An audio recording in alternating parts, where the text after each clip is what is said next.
नमस्कार दोस्तों, इस वीडियो में बात करेंगे कला और संस्कृति का जो पहला चैप्टर है संस्कृति के बारे में, कल्चर के बारे में। ये एक लैटिन टर्म है जिसका मतलब होता है कल्ट, मतलब विकसित करना या फिर परिष्कृत करना, डेवलप करना। और इसका एक मतलब है कि सुधरी हुई स्थिति, एक अच्छी स्थिति के बारे में कहा जाता है, क्योंकि सोसाइटी में लोगों के बीच जो पुराने रीति रिवाज हैं, जो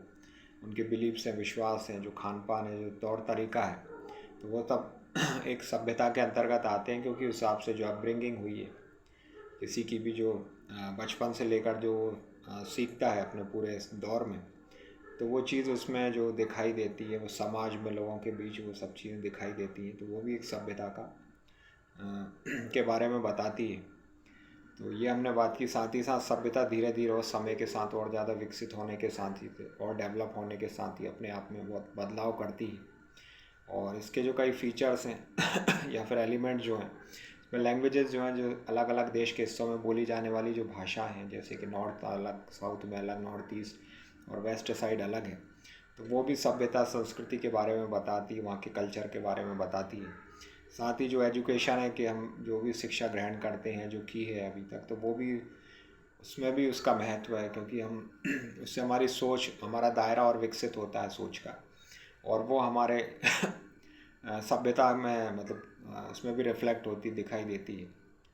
साथ ही साथ जो गवर्नमेंट और लॉज हैं, तो वो भी सभ्यता को और ज़्यादा वो लोग प्रमोट करते हैं, और सरकार उसको प्रमोट करती है और उसको एक उसके मतलब एक प्रोटेक्टर के तौर पर काम करती है, उसको उसके बचाव करने के लिए, संरक्षित करने के लिए भी। और साथ ही जो आर्ट है, कला है, जैसे पेंटिंग हो गई या जो मूर्ति कला वगैरह है, तो उसमें भी पुराने दौर के समय से लेकर अभी तक जो भी बदलाव आए हैं, तो उन चीज़ों में भी वो दिखाई देती है। वो पेंटर्स वो उसमें यूज़ करते हैं, दिखाते हैं उसके ज़रिए। साथ ही जो इसके टाइप्स हैं, जिसमें मटेरियलिस्टिक जो कल्चर है, उसमें जो नवीन तकनीकों के साथ साथ, नई जो तकनीकों के साथ साथ जो अलग अलग रूप हैं, जैसे घरेलू उपयोग, जो डेली हम जो चीज़ बोलते हैं, करते हैं, जो यूज़ करते हैं, जो अपने व्यवहार में, साथ ही खान पान के साथ भी जो यूज़ करते हैं, और हमारे तौर तरीक़ों में जो, तो वो मटेरियलिस्टिक कल्चर के तहत आता है। और जो नॉन मटेरियलिस्टिक में जो हमारे बिलीव्स हैं, जो मिथक हैं, जो पुरानी परंपरा हैं, जो जो चीज़ें हम बचपन से सीखते आए, सुनते हुए आए हैं, तो वो अच्छे से एब्जॉर्ब हो गया हमारे दिलो दिमाग में, और वो हमारे साथ साथ ही उसमें संस्कृति के अलग अलग आयाम भी, डायमेंशंस भी दिखाई देते हैं। साथ ही जवाहरलाल नेहरू ने कहा था कि संस्कृति या कल्चर की कोई पर्टिकुलर डेफिनेशन नहीं है, सिर्फ इसके कैरेक्टर्स जो है दिखाई देते हैं। और हर जाति जो है, हर कास्ट है, अपने धर्म, मतलब इसको, अपनी संस्कृति को एक अलग रूप में मतलब प्रस्तुत करती है, उसको विशिष्ट मानती है, अलग मानती है। तो ये हमने बात की इन सब चीज़ों के बारे में। साथ ही जो अलग अलग इसके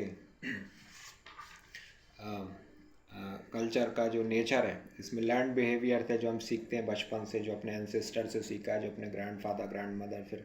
पेरेंट्स से हम सीखते हैं, तो वो चीज़ क्या है अच्छे से हमारे दिमाग में हम वैसे व्यवहार करते हैं, रहन सहन से लेके हर चीज़ हमारे आदत में वो चीज़ आ जाती है।